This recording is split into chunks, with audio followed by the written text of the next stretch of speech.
महादेव सदा आप और आपके परिवारजनों की रक्षा करें, आप सभी की मनोकामनाएं पूर्ण करें।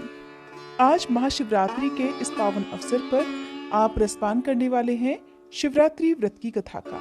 आज के दिन जो शुभ मुहूर्त रहने वाले हैं, निश्चिता काल का मुहूर्त या 4 पहर की पूजा का मुहूर्त रहने वाला है।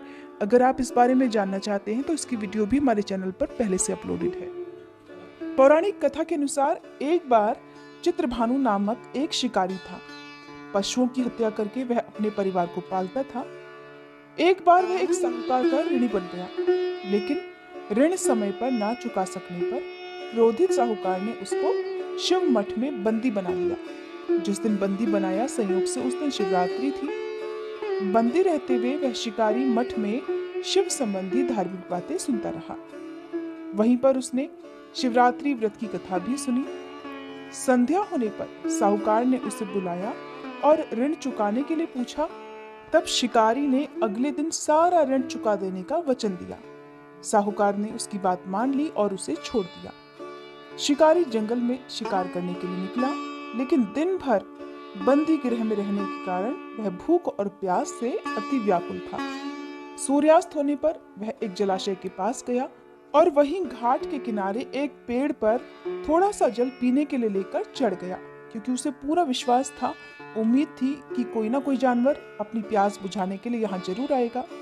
जिस पेड़ पर वह चढ़ा वह बेलपत्र का पेड़ था और उसी पेड़ के नीचे शिवलिंग भी था, जो कि उस समय सूखे बेलपत्रों से ढके होने के कारण दिखाई नहीं दे रहा था। शिकारी को भी इस बात का पता नहीं चला।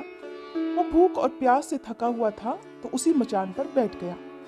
मचान बनाते समय उसने जो टहनियां तोड़ी वो संयोग से शिवलिंग पर जाकर गिर गई। इस प्रकार दिन भर भूखे प्यासे शिकारी का व्रत भी हो गया और शिवलिंग पर अनायास ही उससे बेलपत्र भी चढ़ गए। एक पहर रात बीत जाने पर एक गर्भिणी हिरनी तालाब पर पानी पीने पहुंची।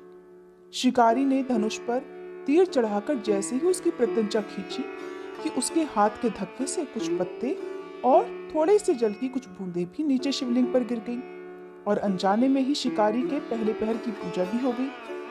वह गर्भिणी हिरनी कहने लगी कि हे शिकारी, मैं गर्भिणी हूँ, शीघ्र ही बच्चे को जन्म देने वाली हूँ। तुम एक साथ 2 जीवों की हत्या करोगे जो बिल्कुल ठीक नहीं है। मैं बच्चे को जन्म देकर जल्दी ही तुम्हारे सामने आ जाऊंगी, तब तुम मुझे मार लेना।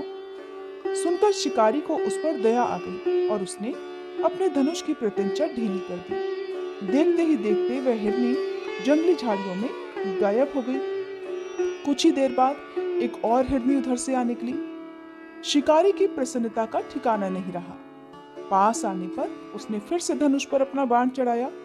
कुछ बेलपत्र फिर से नीचे शिवलिंग पर जा गिरे और अनायास इस प्रकार शिकारी की दूसरे पहर की पूजा भी संपन्न हो गई।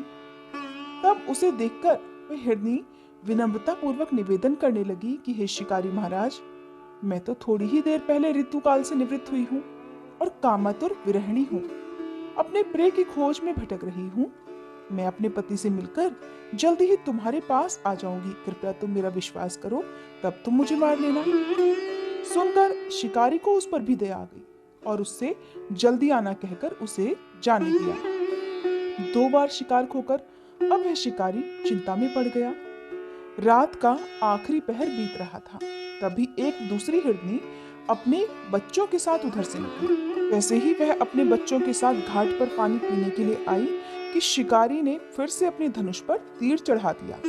अब वह तीर चढ़ाकर छोड़ने ही वाला था कि फिर से अनायास ही कुछ पत्ते और जल की कुछ बूंदें शिवलिंग पर गिर गईं।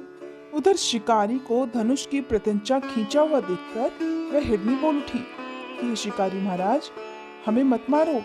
मैं इन बच्चों को इनके पिता के हवाले करके लौट आऊंगी। कृपया मेरा विश्वास करो और इस समय मुझे मत मारो, नहीं तो मेरे ये बच्चे अनाथ हो जाएंगे। शिकारी हंसने लगा और कहने लगा, सामने आए शिकार को छोड़ दूं, मैं ऐसा मूर्ख नहीं हूँ। इससे पहले भी मैं 2 बार अपना शिकार खो चुका हूँ। मेरे बच्चे भी तो भूख प्यास से तड़प रहे होंगे। उसके उत्तर में हिरनी कहने लगी कि जैसे तुम्हें अपने बच्चों की ममता सता रही है ना, ठीक वैसे ही मुझे भी इन बच्चों की फिक्र है। इसलिए सिर्फ इन बच्चों के नाम पर ही मैं थोड़ी सी देर के लिए तुमसे जीवन दान मांग रही हूँ। कृपया मेरा विश्वास करो, मैं इन्हें इनके पिता के पास छोड़कर जल्दी वापस आ जाऊंगी। हिरनी का दीन स्वर सुनकर शिकारी को उस पर भी दया आ गई और उससे भी जल्दी आना कहकर उसे भी छोड़ दिया। इधर शिकार के अभाव में बेल वृक्ष पर बैठा शिकारी बेल पत्र तोड़ तोड़ कर क्रोध में नीचे फेंकता जा रहा था। अनजाने में उससे तीसरे पहर की पूजा भी स्वतः ही संपन्न हो गई। अब सुबह होने को हुई तो एक हष्ट पुष्ट हिरन उसी रास्ते पर आया। अब तो शिकारी ने सोच लिया कि इसका शिकार तो वह अवश्य करेगा, इसे किसी भी प्रकार वह जाने नहीं देगा। इधर शिकारी की तनी प्रत्यंचा देखकर वह हिरन समझ गया कि ये शिकारी मुझे जरूर मार डालेगा। फिर भी उसने विनती करते हुए कहा कि भाई, अगर तुमने मुझसे पहले आने वाली 3 हिरनियों और उनके साथ छोटे छोटे बच्चों को भी मार डाला है, तब तो तुम मुझे मारने में भी बिल्कुल देर मत करो, ताकि मुझे उनके वियोग में एक क्षण भी दुख न सहना पड़े, क्योंकि मैं उन हिरनियों का पति हूँ।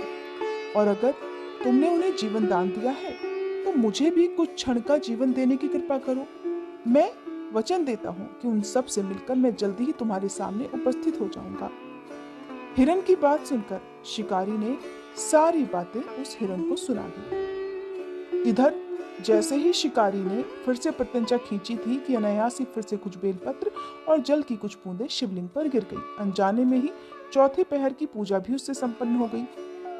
सारी बात जानकर हिरन कहने लगा, हे शिकारी महाराज, कृपया मेरा विश्वास करो। मेरी तीनों पत्नियां जिस तरह से तुम्हें विश्वास दिलाकर गई हैं, वे मेरी मृत्यु के बाद अपने धर्म का पालन बिल्कुल भी नहीं कर पाएंगी। इसलिए जैसे तुमने उन्हें विश्वास पात्र मानकर छोड़ा है, वैसे ही मुझे भी जाने दो। मैं उन सब के साथ तुम्हारे सामने जल्दी ही उपस्थित हो जाऊंगा। दिन भर उपवास, रात्रि जागरण और शिवलिंग पर बेलपत्र चढ़ने से उस क्रूर शिकारी का हिंसक हृदय निर्मल हो गया था। उसमें भगवत भक्ति का वास हो गया था। उसका कठोर हृदय अब कोमल भावों से भर गया था। उसके हाथ से धनुष और बाण छूट गया और उसने उस हिरन को भी जाने दिया।